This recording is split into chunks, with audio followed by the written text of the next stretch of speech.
हारे का सहारा खाटू श्याम बाबा। हारे का सहारा खाटू श्याम बाबा की जय।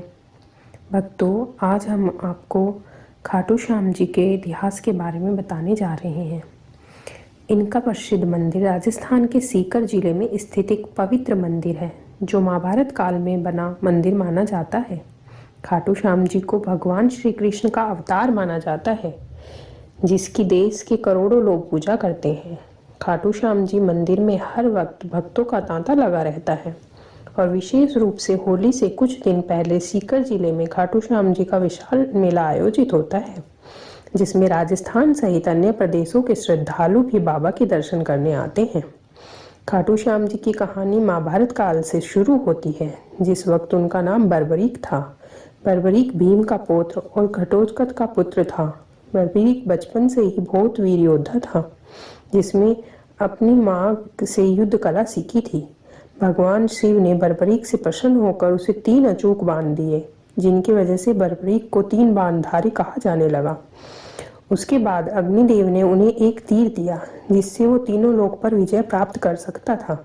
जब बर्बरीक को पता चला कि पांडवों और कौरवों के बीच युद्ध अटल है, तो वो भी महाभारत युद्ध का साक्षी बनना चाहता था। उसने अपनी माँ को वचन दिया कि वो युद्ध में भाग लेने की इच्छा रखता है और वो हारने वाली सेना की तरफ से ही लड़ना चाहता है। इसके बाद बर्बरीक को नील घोड़े पर सवार होकर 3 बाण लेकर रवाना हो गया। रास्ते में श्री कृष्ण ने ब्राह्मण का वेश धारण कर बर्बरीक को रोका, ताकि वो उसकी शक्ति की परीक्षा ले सके। उन्होंने बर्बरीक को उकसाया कि वो केवल 3 तीरों से युद्ध कैसे लड़ेगा। इस बात का जवाब देते हुए बर्बरीक ने कहा कि उसका एक बाण ही दुश्मन की सेना के लिए काफी है और वो वापस उसके तर्कस में लौट आएगा। बर्बरीक ने तब श्री कृष्ण को बताया कि उसके पहले तीर से वो निशान बनाएगा जिसको उसे समाप्त करना है, और उसके बाद तीसरा तीर छोड़ने पर उसके निशान वाली सभी चीजें तबाह हो जाएंगी। उसके बाद वो तीर वापस तर्कस में लौट आएंगे।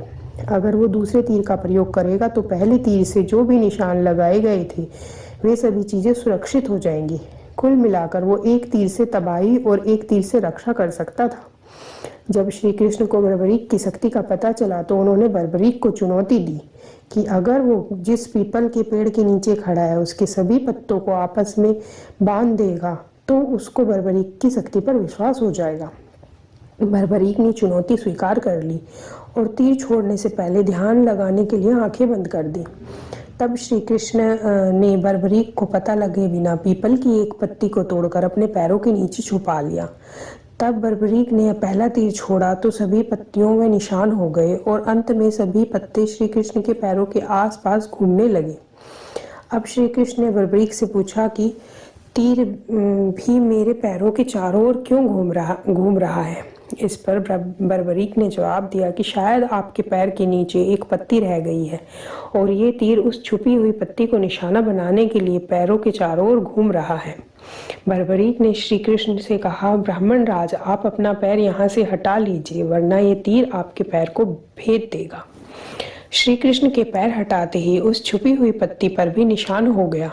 उसके बाद बर्बरीक के तीसरे तीर से सारी पत्तियां इकट्ठी हो गई और आपस में बंध गई। तब श्री कृष्ण ने समझ लिया कि बर्बरीक के तीर अचूक है, लेकिन उसे अपने निशाने के बारे में खुद भी पता नहीं रहता है। इस घटना से श्री कृष्ण ने यह निष्कर्ष निकाला कि असली रणभूमि में अगर श्री कृष्ण पांडव भाइयों को अलग अलग कर देंगे और उन्हें कहीं छिपा देंगे ताकि वो बर्बरीक का शिकार होने से बच जाएं, तब भी बर्बरीक के तीरों से कोई नहीं बच पाएगा। इस प्रकार श्री कृष्ण को बर्बरीक की शक्ति का पता चल गया कि उसके अचूक तीरों से कोई नहीं बच सकता है। तब श्री कृष्ण ने युद्ध में उनकी तरफ से लड़ने का प्रस्ताव किया। बर्बरीक ने अपनी गुप्त बात उनको बताई कि उसने अपनी माता को वचन दिया है कि वो केवल हार रही सेना की तरफ से ही लड़ेंगे। कौरवों को भी बर्बरीक के इस वचन के बारे में पता था, इसलिए उन्होंने युद्ध के पहले दिन अपनी 11 अनोखी सेना को नहीं उतारा था, ताकि जब कौरवों की सेना पहले दिन पांडवों से हार जाए तो बर्बरीक कौरवों का सहयोग कर पांडवों का विनाश कर देगा। इस प्रकार जब वो कौरवों की तरफ से लड़ेगा तो पांडवों की लड़ रही सेना कमजोर हो जाएगी। इसके बाद वो पांडवों की सेना में चला जाएगा। इस तरह वो दोनों सेनाओं में घूमता रहेगा। श्री कृष्ण को अब लगने लगा कि अगर बर्बरीक इस युद्ध में शामिल हुआ तो कोई भी सेना नहीं जीत पाएगी और अंत में कौरव पांडव दोनों का विनाश हो जाएगा और केवल बर्बरीक ही शेष बच जाएगा। तब श्री कृष्ण ने विचार किया कि बर्बरीक को रोकने के लिए उनको बर्बरीक से उसकी जान मांगनी होगी। तब श्री कृष्ण ने बर्बरीक से दान की मांग की। तब बर्बरीक ने कहा, प्रभु आपकी जो इच्छा हो मैं आपको देने को तैयार हूँ। श्री कृष्ण ने दान में बर्बरीक का सिर मांगा। बर्बरीक भगवान श्री कृष्ण की अनोखी मांग को सुनकर चकित रह गया और इस अनोखी मांग पर उस ब्राह्मण को अपनी असली पहचान बताने को कहा। श्री कृष्ण ने बर्बरीक को अपना विराट रूप दिखाया और बर्बरीक उसे देखकर धन्य हो गया। श्री कृष्ण ने तब बर्बरीक को समझाया कि रणभूमि में युद्ध से पहले सबसे वीर क्षत्रिय की बलि देनी पड़ती है, इसलिए मैं तुमसे तुम्हारा सिर दान मांग रहा हूँ और मैं तुमको इस धरती का सबसे वीर क्षत्रिय होने का गौरव प्रदान करता हूँ। अपने वचन को निभाते हुए श्री कृष्ण के आदेश पर बर्बरीक ने अपना सिर दान में दे दिया। ये घटना फागुन महीने के शुक्ल पक्ष के 12वें दिन हुई थी। अपनी जान देने से पहले बर्बरीक ने श्री कृष्ण से अपनी एक इच्छा जाहिर की कि वो महाभारत युद्ध को अपनी आंखों से देखना चाहता है। श्री कृष्ण ने उसकी इच्छा पूरी की और सिर अलग करने के बाद उसके सिर को एक ऊंची पहाड़ी पर रख दिया जहां से रणभूमि साफ नजर आती थी। वहीं से बर्बरीक के सिर ने पूरा महाभारत का युद्ध देखा था। युद्ध खत्म होने के बाद जब जीते हुए पांडव भाइयों ने एक दूसरे से बहस करना शुरू किया कि युद्ध की जीत का जिम्मेदार कौन है, तो श्री कृष्ण ने बर्बरीक के सिर को इस निर्णय लेने को कहा कि किसकी वजह से पांडव युद्ध जीते। तब बर्बरीक के सिर ने सुझाव दिया कि श्री कृष्ण अकेले ऐसे हैं जिनकी वजह से महाभारत युद्ध में पांडवों की जीत हुई, क्योंकि उनकी रणनीति की इस युद्ध में अहम भूमिका थी और इस धर्म युद्ध में धर्म की जीत हुई। महाभारत युद्ध के बाद बर्बरीक के सिर को श्री कृष्ण ने रूपवती नदी में बहा दिया।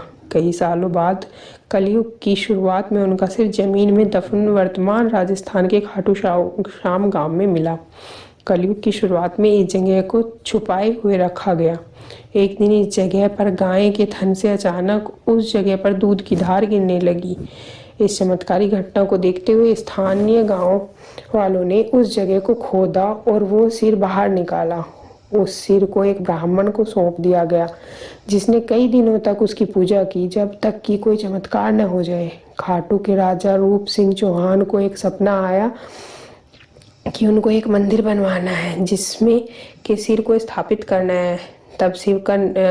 तब मंदिर का निर्माण शुरू किया गया और फागुन मास के शुक्ल पक्ष के 11वें दिन उसकी प्रतिमा स्थापित की गई। ये मंदिर रूप सिंह चौहान ने 1027वीं ईस्वी में बनवाया था। तब उनकी पत्नी को भी जमीन में दफन उस सिर का सपना आया था। वो जगह जहाँ से उस प्रतिमा को निकाला गया है, वहाँ पर एक कुंड बन गया। उसे आज श्याम कुंड के नाम से जाना जाता है।